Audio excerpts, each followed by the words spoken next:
안녕하세요. 좋아요 누르는 거 잊지 않으셨죠? 바람난 사연 지금 시작합니다. 저는 이제 어떻게 해야 하나요? 제가 할 수 있는 선에서 최선을 다했다고 생각했지만 더 이상 길이 보이지 않아서 막막하기만 하답니다. 아버지의 병만 고칠 수 있다면 뭐든 할 수 있을 것만 같았어요. 심청이가 그랬듯 자신의 아버지를 위해서 공양미 300석의 인당수에 몸을 던졌듯이 저 또한 오래된 지병을 앓고 있는 아버지의 병을 고치기 위해서 제 몸 하나 망가져도 상관없다고 생각했답니다. 저 같은 경우는 많이 배우지도 못했고 가진 것도 없으며 어느덧 이제 나이는 50대 중반까지 오게 되었지만 아직 결혼도 못 해본 그런 아주마랍니다. 그런 저에게 아버지가 한 분 계시는데 올해로 79살이 되셨답니다. 하지만 오래전부터 아버지는 알 수 없는 병에 걸리셨고 그 병을 고쳐보겠다고 좋다는 약을 써도 효과가 없었으며 민간요법이든 한의학이든 우리 집 형편이 닿는 한 열심히 노력했는데도 끝내 연로하신 아버지의 병을 고칠 수가 없었답니다. 그러던 중에 문득 산삼 생각이 났어요. 산삼 한 뿌리를 연로하신 아버지에게 드린다면야 말끔히 병을 털어내고 예전처럼 건강하신 아버지의 모습으로 일어나실 수 있으리라 생각했답니다. 그런 생각들을 하니 왠지 아버지 병을 고칠 수 있는 자신감이 생겼어요. 그리하여 전 무작정 집을 나서게 되었죠. 앞서 말했듯 가진 것도 없는 제가 당장 산삼을 살 수 있는 방법은 없었어요. 그래서 무작정 산으로 가서 산삼을 캐야겠다 생각했지만 이 또한 실현 가능성이 무척이나 낮았답니다. 이유는 바로 저는 전문 신만이가 아니다 보니 산삼을 캘 수 있는 확률이 너무나 낮고 위험했어요. 그리고 무엇보다 지금은 겨울이니 산삼이 있을리 만무했죠. 그래서 어떻게 할까 생각을 하다가 신만이에게 부탁을 해보면 어떨까 생각했어요. 현재 사정이 이러이러하니 산삼 한 뿌리를 먼저 주시면 무슨 일이든 하겠다고 말이죠. 그럼 신만이가 제 얘기를 듣고서 들어주리라 생각했답니다. 그리하여 무작정 다시 신만이가 나타난다는 산으로 가보게 되었는데 거기서 신만이를 찾기는 역시나 하늘의 별 따기였답니다. 그렇게 하루 종일 허탕치듯 산속을 헤매다 내려왔고 산밑 근처 가게집에서 물을 한 병 사 먹으며 가게집 할머니에게 여쭈어봤어요. 이 근처에 혹시 신만이가 있냐고 말이죠. 그랬더니 할머니는 제게 신만이를 왜 찾냐고 묻더라고요. 그래서 아버지가 지병이 있으신데 산삼이 필요하여 찾는다고 말하니 저보고 하는 말이 그럼 산삼을 사려고 그런 거냐며 자기가 잘 아는 신만이가 있다며 알려주겠다고 하더라고요. 할머니에게 신만이가 산다는 곳을 안내받고 가게집을 나와서 해가 다 저물어 간 늦은 저녁인데도 불구하고 저는 무작정 신만이가 산다는 곳으로 갔답니다. 간신히 입구에 들어서니 정말이지 신만이 집이 맞다는 걸 나타내듯 입구부터 약초 같은 걸 대롱대롱 매달아 놓고 아무튼 약초꾼이나 신만이 집이 분명 맞는 것 같았답니다. 저는 안에 누구 계시냐고 밖에서 불러보니 얼마 뒤 문을 열고 누군가 나오더라고요. 머리는 하얘서 수염까지 하얀 도사 같은 남정네였는데 저희 아버지 벌되는 그런 신만이었답니다. 저는 산신령이라도 본 듯 그 신만이에게 냅다 무릎부터 꿇으며 제발 부탁인데 산삼 한 뿌리만 줄 수 있냐고 말하니까 신만이가 하는 말이 아닌 밤중에 홍두 깨라더니 갑자기 늦은 저녁 찾아와서 무슨 소리를 하는 거냐고 하더라고요.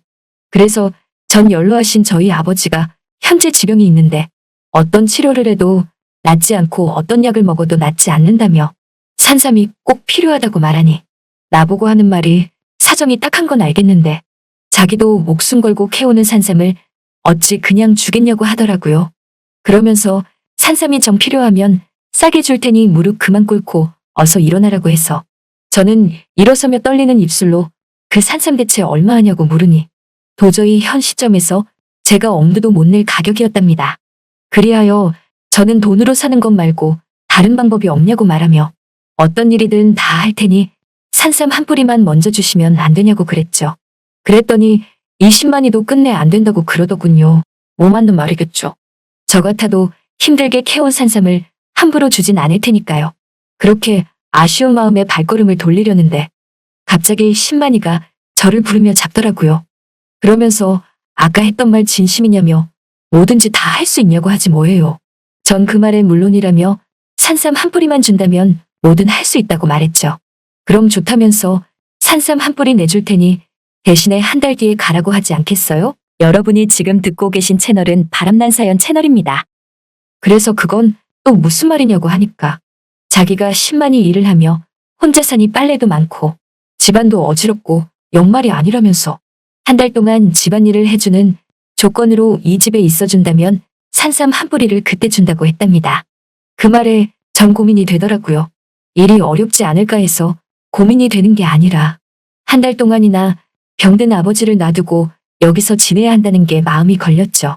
하지만 현 시점에서 산삼을 얻을 수 있는 길은 이 길뿐인 것 같았고 저는 신만이에게 좋다며 그렇게 하겠다고 했답니다. 그날로 전 신만이 집에 머물며 집안일을 하기 시작했어요. 신만이는 늘 일은 아침부터 나가서 해질 때쯤 집에 들어오곤 했죠. 신만이가 없어도 전 빨래며 청소며 굳은 일을 다 해냈답니다. 그렇게 지내다가 어느덧 일주일쯤 지날 무렵이었어요.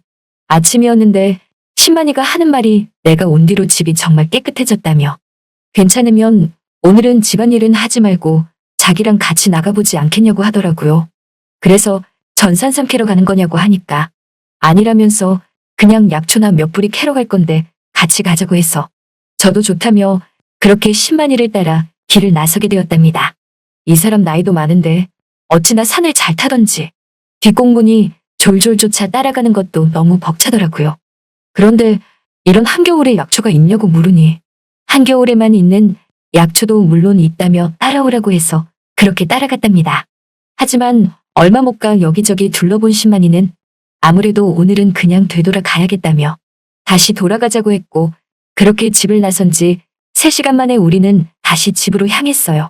그런데 집으로 가는 산길에서 그만 발을 헛디뎌 실족사를 할 뻔했지만 노련한 신만이가 저를 냉큼 잡아줬고 그래서 전 살 수 있었답니다. 신만이는 저에게 조심해야 된다며 안 그럼 한순간 저승으로 갈 수 있다고 하더라고요. 그 말을 들으니 왜 이렇게 오싹하고 아찔하던지. 그런데 그 순간 저를 잡아준 신만이를 보니 머리랑 수염만 하얗지. 생김새도 젊어 보이고 주름도 없고 피부도 탱탱한 게 정말이지 젊어 보이더라고요. 기분 탓인 건지 아니면 신만이 얼굴을 지금에서야 가까이서 자세히 봐서 그런 건지 아무튼 그래서 전 물어봤죠. 실례지만 나이가 어떻게 되시냐고 물어보니 아직 환갑도 안 됐다고 하지 뭐예요. 웬일이니? 저는 제 아버지랑 비슷한 또래로 봤거든요. 그런데 역시나 가까이서 자세히 보니 젊어 보였습니다. 그 뒤로 이상하게 그 신만이에게 관심이 많이 가더라고요. 아무래도 저도 결혼을 아직 못한 처지이고 이쪽도 결혼을 해봤든 안 해봤든 어쨌든 혼자이니 당연한 결과라는 생각이 들었답니다.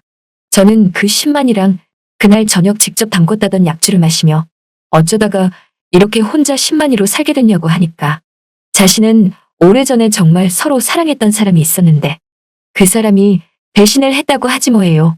그 배신감에 치를 떨며 세상이 싫어졌고 급기야 이렇게 산 밑으로 와서 혼자 살게 되었는데 혼자 살다 보니 신만이 일까지 하게 된 거라고 했답니다. 이렇게 이 사람이 살아온 얘기를 들으며 이 사람에 대해 조금씩 알게 되니 전과는 다르게 뭔가 측은해 보이고 뭔지 모르게 이 사람에게 더 눈길이 갔답니다. 그러던 어느 날 저 또한 이곳에서 생활한 지 보름이나 지났죠. 이제 보름만 더 견디면 산삼을 가지고 아버지한테 갈 수 있겠다 생각했어요. 신만이는 그 뒤로도 매일매일 산에 올랐고 저 또한 신만이가 하는 일을 도우며 그렇게 그 집에서 살아가고 있었답니다. 그리고 드디어 한 달이 다 된 어느 날이었어요. 신만이는 제게 산삼 한 뿌리를 내밀며 그동안 고생했다고 하지 뭐예요. 저는 고마운 마음에 당장 산삼을 받아들고서 뒤도 안 돌아보고 집으로 와서 아버지부터 살펴봤답니다. 다행히 아버지는 저 없는 동안에도 혼자서 잘 지내신 듯 싶었어요. 저는 당장 가지고 온 산삼을 생채 아버지께 먹였고 아버지는 산삼을 드시고는 얼마 뒤 기운을 차리신 듯 싶었답니다. 그러면서 저보고 정말 효녀라며 자기 때문에 고생만 시켜서 정말 미안하다고 하더라고요. 그래서 아니라며 저는 아버지가 건강하시면 그걸로 됐다고 말하니 아버지가 하시는 말씀이 그럼 이쯤에서 다시 그 신만이에게 가보라고 하시지 않겠어요?